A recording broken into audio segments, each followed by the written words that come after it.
Hi everyone, welcome to another episode. I know I haven't done one in over a week now, but I've been busy with doing a bunch of stuff in my life, so I'm doing one now. If you haven't yet and you enjoy the content of my videos, please make sure to hit that subscribe button and feel free to leave a comment below if for anything that you'd like me to chat about in the future. This episode is all about kind of my own early realization of why I was trans and like how I knew or how I figured it out. I know in some of my past videos I kind of touched on some of these early realization topics, but I guess I figured that this video would be a good chance to go in a little bit deeper. To start off, so I'm 29 years old, and I started my transition at 27. Now, I never really knew I was transgender until about I was 27. Before that in my life, there was some, like looking back now, I have the benefit of hindsight, right? Where like I can look back and be like, okay, that makes sense on maybe why I did something like where some clothes or something or experimented in any way. So I guess a first example that I can think of when I was a kid was so my sister being 2 years older than I am. She was like cis woman, so she always had like some clothes and stuff like that that were put away into bins when I was younger. One of them being an old swimsuit that was, I think it was a Little Mermaid one. And I was probably about maybe somewhere between like 7 or 8 years old. And I remember when I discovered this and like I loved the feel of the material. It was kind of like a lycra, like typical old one piece swimsuit. And I would try it on and like it fit me enough and I really enjoyed it. Back then, obviously, like this is kind of pre-puberty, so I really didn't know why I liked it. I just knew I did. I liked the feel of it. I liked the way it fit my body, I guess, and I think I just enjoyed that. So that was one thing. That kind of example is how I guess I started experimenting with clothes, and I think the experimentation kind of occurred over time. I would like find other clothes, try them on, feel really at peace with myself until the shame set in. Now, my shame, I realize now the shame I felt was more towards how society would see me, how my friends, my family might see me by coming across me, say, wearing like this swimsuit or something, right? Because it really was such a taboo subject out there that like guys, boys aren't supposed to wear female clothing. So that shame I'd often like feel would kind of in a way ruin the moment, I guess, for me. So I'd have it on, like whatever clothes I had on, and feeling really good until kind of like I snap back into reality and was like, oh God, what am I doing? This is stupid. I'm not supposed to be wearing this. And I would take it off, put it away.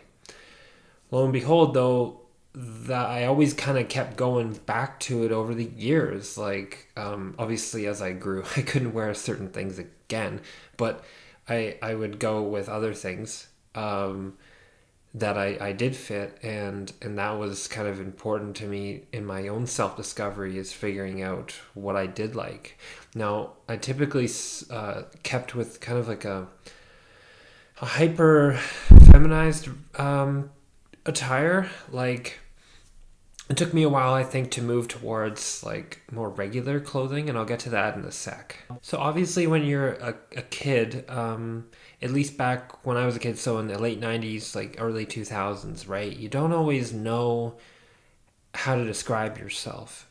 I think nowadays there's a lot more resources online, and children younger and younger are getting more connected to the world around them, such as like watching things like my YouTube channel. Like this kind of thing is so much more available. I think there's more awareness into words that people use to describe themselves, and then allowing a younger person to see that and question their own gender identity, sexual orientation, or sexual or gender expression or anything like that.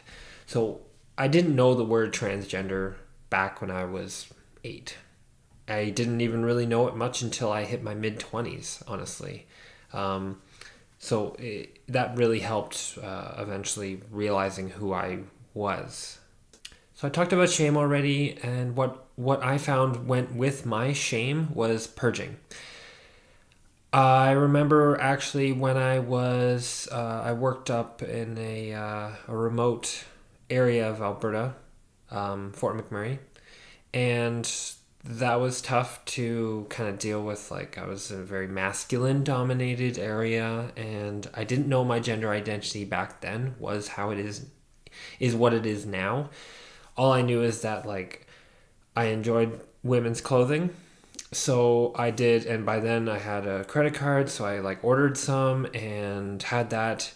And it was really nice to kind of at the end of the day to just like put some of that on, experience a little bit of relief, and then take it off. But the shame still kind of followed it, and what happened eventually is I think I threw out this stuff because I got so filled with shame that I wasn't supposed to be doing this, that I allowed myself to actually destroy like the clothing, such as like I think I found a garbage can and just put it in there because I was so worried about why I was doing this, and feeling the guilt from an external perspective of like I shouldn't be this way.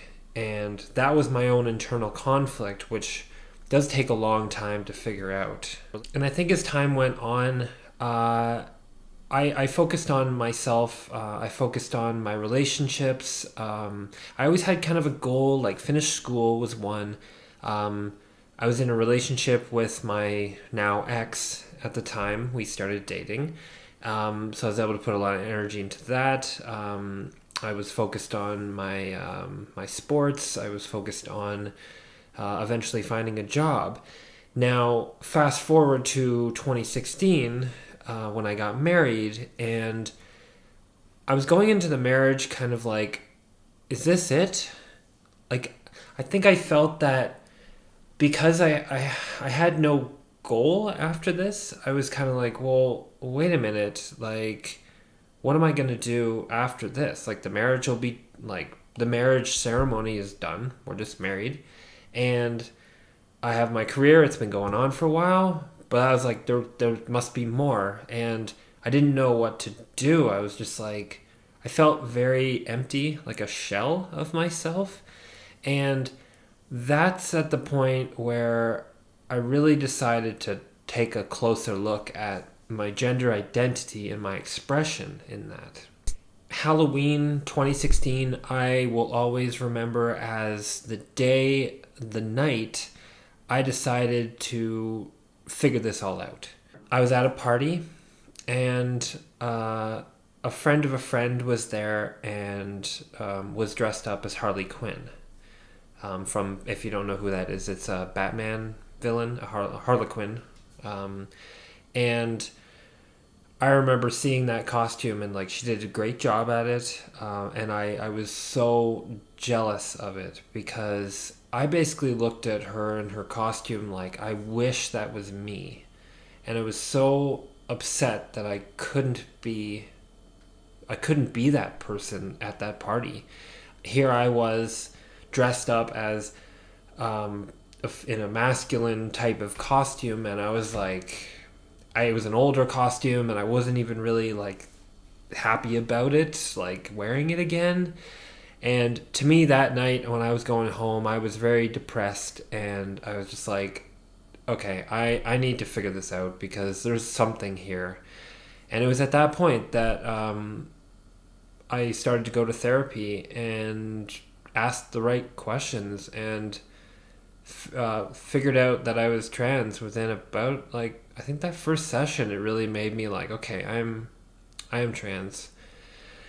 And saying it out loud for the first time felt amazing. Stressful, but amazing. Because obviously that word, saying that word and acknowledging that to yourself brings a whole new, like, challenge aboard. But a welcome challenge at that. And it was after that night that I believe I started to wear my clothes at home more frequently. So my feminine attire. And I actually moved from more of like sexual attire to regular, like wearing, say, a tank top and leggings or something like that. And that felt really nice because at first I was like, okay, maybe this is more of a fetish than me being actually like transgender. But as I moved towards the regular clothes, it kind of increased my desire. It started to lower my shame a little bit, and it increased my desire to keep doing it. And it really became a stress relief for myself. I'd be at work all day when in male clothes, expressing male with my old name, and then I'd come home, strip all the day's identity off, the costume, and put on my real clothes, which were my feminine clothes. And I can't tell you the amount of relief that made me feel. I'm sure some of you out there can relate to this, if not most of you, if not all of you.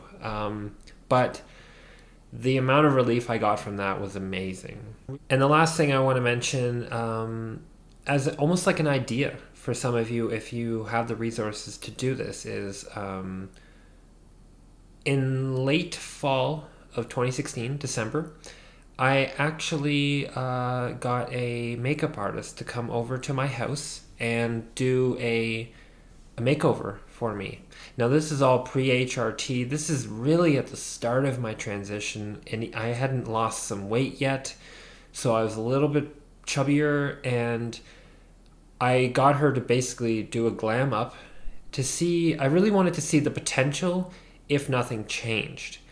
And that really gave me a lot of confidence to keep going and push through this, because I was like, hey, if I'm looking as I am at that point, with no change of hormones, with no weight loss, and I managed to look like this with a wig, that's not so bad that I can't imagine like finally doing all this other stuff and it actually making a big difference. And that's really what decided it for me. It was like, let's do this. And I haven't looked back since. I hope this video was insightful to you. I think the next one I know I had been meaning to do, but I was kind of waiting for the right time, is a makeup video, because it was requested by one of my viewers a little while ago. So I will get to that soon. So if you were the one who suggested that and you're still waiting on that, it is coming. I haven't forgot about it. So yeah, look for that soon. So thank you for watching. I hope you enjoyed the video, and I will see you all very shortly, okay? Thank you. Bye.